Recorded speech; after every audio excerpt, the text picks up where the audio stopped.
ഈശ്വരേറ്റവും പ്രിയമുള്ളവരെ, യോഹന്നാൻ 17:3 ഏക സത്യദൈവമായ അവിടുത്തെയും അങ്ങ് അയച്ച യേശു ക്രിസ്തുവിനെയും അറിയുക എന്നതാണ് നിത്യജീവൻ. ഈശോയുടെ പുരോഹിത പ്രാർത്ഥനയിലെ ഒരു വചനമാണിത്. നമുക്ക് നിത്യജീവൻ ലഭിക്കുവാനായിട്ടാണ് ഈശോ പിതാവിനോട് പ്രാർത്ഥിക്കുന്നത്. എന്നാൽ ഇത് തിരിച്ചറിയാതെ ലോകജീവിതത്തിൽ നേട്ടങ്ങൾ ലഭിക്കുവാനായിട്ടാണ് നാം എപ്പോഴും ആഗ്രഹിക്കുകയും പ്രാർത്ഥിക്കുകയും ചെയ്യുന്നത്. പഴയ നിയമ ജനതയെ ആയ ഇസ്രായേലിനെ ദൈവം നയിച്ചപ്പോൾ തേനും പാലും ഒഴുകുന്ന കാനാൻ നാടിന്റെ സമൃദ്ധിയിൽ അവരെ എത്തിക്കുകയായിരുന്നു യഹോവയുടെ ലക്ഷ്യം. ആ കാനാൻ നാടിന്റെ സ്ഥാനത്ത് നാം ഇന്ന് സ്വർഗത്തെ കാണണം. മരണാനന്തര ജീവിതം നിത്യമാണെന്നുള്ള സത്യം ആഴമേറിയ ബോധ്യമായി നമ്മുടെ ഉള്ളിൽ നിറയാൻ പ്രാർത്ഥിക്കാം. പിതാവിനെയും യേശുവിനെയും അറിയുകയാണ് നിത്യജീവന്റെ അടിസ്ഥാനം.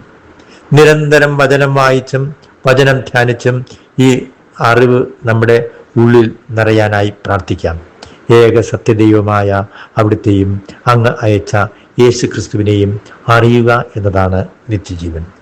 ഇന്ന് ഉറങ്ങാൻ കിടക്കുമ്പോൾ കൊച്ചു ത്രേസ്യ പുണ്യവതി എപ്പോഴും ചൊല്ലിയിരുന്ന കൊച്ചു പ്രാർത്ഥന ഹൃദയം കൊണ്ട് നമുക്കും ഉരുവിടാം. ഈശോയെ, ഞാൻ അങ്ങയെ സ്നേഹിക്കുന്നു.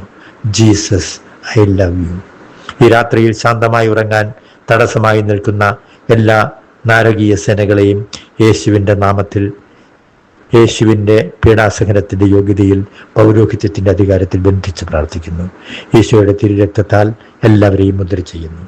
നമ്മുടെ കർത്താവ് ഈശോ മിശിഹായുടെ കൃപയും പിതാവായ ദൈവത്തിൻ്റെ സ്നേഹവും പരിശുദ്ധാത്മാവിൻ്റെ സഹവാസവും പരിശുദ്ധ അമ്മയുടെ വലിയ സംരക്ഷണവും നാം എല്ലാവരോടും കൂടെ ഉണ്ടായിരിക്കട്ടെ, ഇപ്പോഴും എപ്പോഴും എന്നേക്കും.